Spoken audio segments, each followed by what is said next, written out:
Olá pessoal, devido a não estarmos conseguindo nos reunir toda segunda-feira como sempre fazemos, os homens daqui da igreja, faço um vídeo aqui para trazer um alerta e para a gente conversar um pouco, para de alguma maneira tentar nos ajudarmos e trazer luz da palavra de Deus com relação a essa situação desses dias, né? Logo, logo as coisas vão mudar, nós cremos nisso, estamos orando por isso, né? Um abraço aí para todo mundo, o pessoal das nossas reuniões e para os demais homens que estão assistindo, sem excluir as mulheres, tá bom? Mas esse áudio aqui, esse vídeo, é para os homens, assim, para que traga luz da palavra de Deus na vida dos homens e que os homens possam governar bem a sua família, sua vida espiritual e, por conseguinte, a sua vida pessoal, né? Então, o texto de hoje está em Lucas, capítulo 7, verso 31, que foi o próprio Senhor Jesus quem fez a pergunta. Ele, numa conversa com os discípulos, ele estava para enviar seus discípulos para saírem a pregar, e aí ele fez essa pergunta que é uma pérola para nós. Diz assim, Lucas 7,31, e disse o Senhor, a quem, pois, compararei os homens desta geração? E a quem são semelhantes? Eita, meu Deus! Ele falou daquele tempo, daquela geração, e as coisas já estavam difíceis. Imagina a nossa geração agora. Imagina esse tempo. A quem, pois, compararei os homens desta geração? E a quem são semelhantes? E aí ele responde, preste bem atenção na resposta dele mesmo. São semelhantes aos meninos que, assentados nas praças, clamam uns aos outros, dizendo, nós vos tocamos flauta e não dançastes. Cantamos lamentações e não chorastes. E ele segue o comentário aí, com relação a ele, a João Batista, né? A comparação dos dois, do Filho de Deus com João Batista. Diziam que João Batista comia pão, não comia pão, nem bebia vinho, e diziam que ele era endemoniado. Aí veio Jesus, verso 34, que come e bebe, e diz, eis aí um homem comilão e bebedor de vinho, amigo dos publicanos e dos pecadores. Então, veio um que não praticava algumas coisas e, da mesma forma, o criticaram, o condenaram e rotularam ele. Aí veio Jesus, que não praticava as coisas que João Batista praticou e vice-versa, e também rotularam Jesus. Então, essa geração de homens, essa geração de pessoas daquele tempo e dessa agora, é uma geração de pessoas sem muita ideia, sem muito discernimento, né? Mas o mais grave de tudo é que uma geração de homens imaturos, homens sem maturidade. E aí nós vemos tudo isso acontecendo. Eu assisti ontem, no Domingo Espetacular, ontem dia 12 de abril, uma reportagem a respeito do aumento exagerado, realmente sem controle, de agressões dentro da família. Agressão com a esposa, agressão com os filhos e vice-versa. Por causa de estarem juntos agora, por causa desse confinamento, né, familiar, está havendo muitos atritos, muitas discussões, muitas agressões, um aumento absurdo de tudo isso, meus irmãos. Eu vi ontem, por isso, uma das razões de fazer esse vídeo para nós.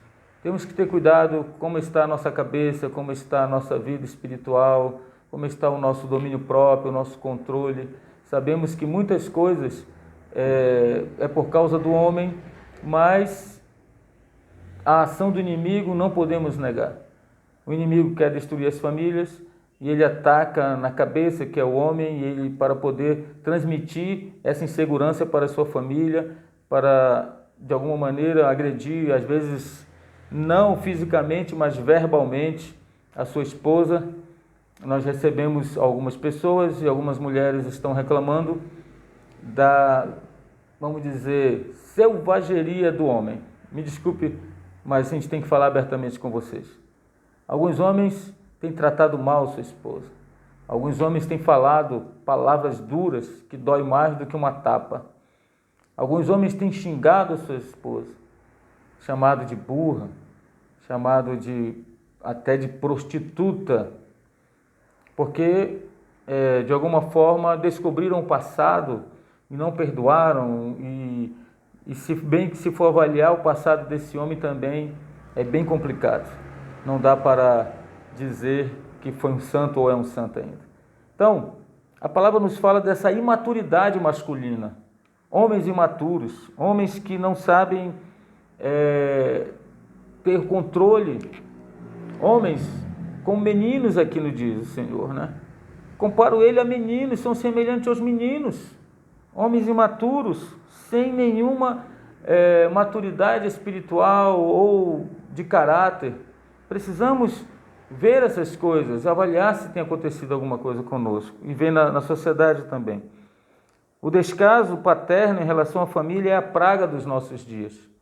O homem tem vivido essa praga por não estar ensinando os seus filhos, não tem educado os seus filhos para serem servos do Senhor. E nem ele tem dado esse exemplo, a maioria dos homens não tem dado esse exemplo dentro de casa.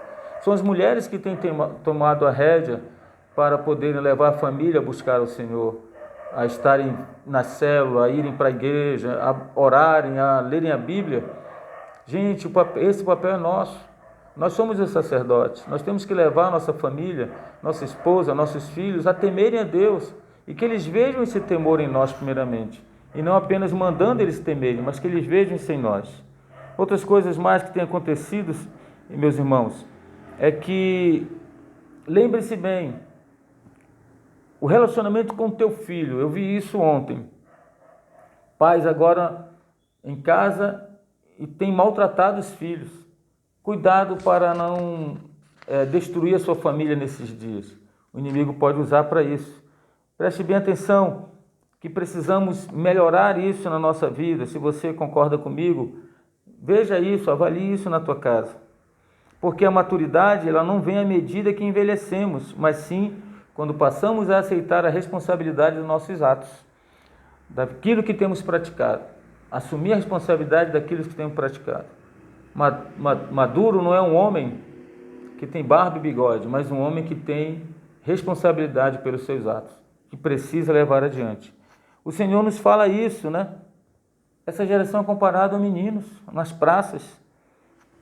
Tocamos, ele diz aqui, tocamos flauta, não dançaram. Cantamos lamentação e não choraram. Então, nem uma coisa nem outra, aquilo que era para eles fazerem concernente à música, não faziam. É exatamente isso agora, as coisas estão acontecendo e há homens que não estão ligando para esse fato.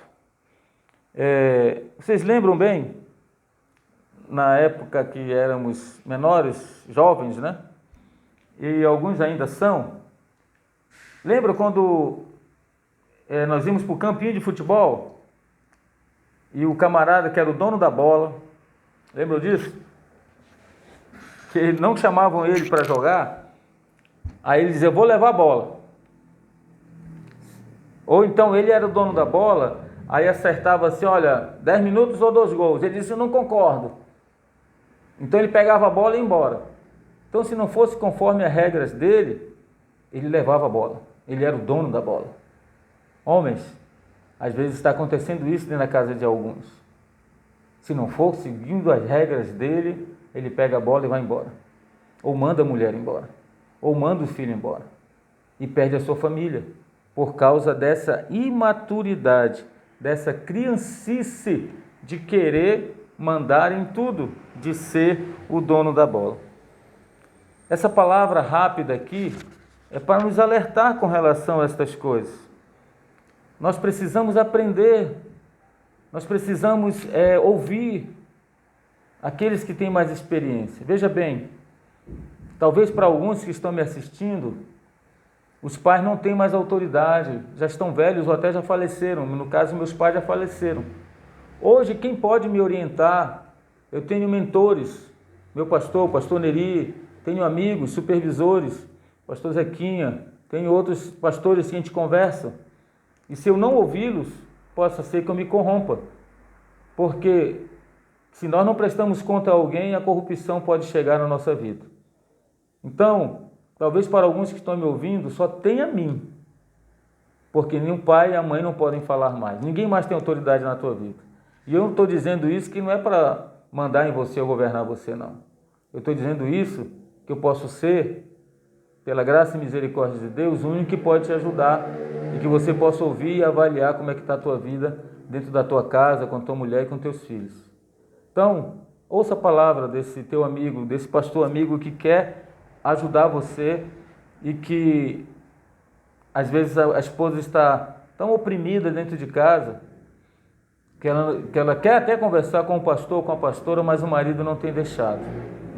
E daqui a pouco, quando soubermos, já não dá mais para resolver, porque ela já tomou uma decisão de ir embora, e quando a mulher decide uma coisa, é muito difícil voltar atrás. Só a misericórdia, a graça de Deus.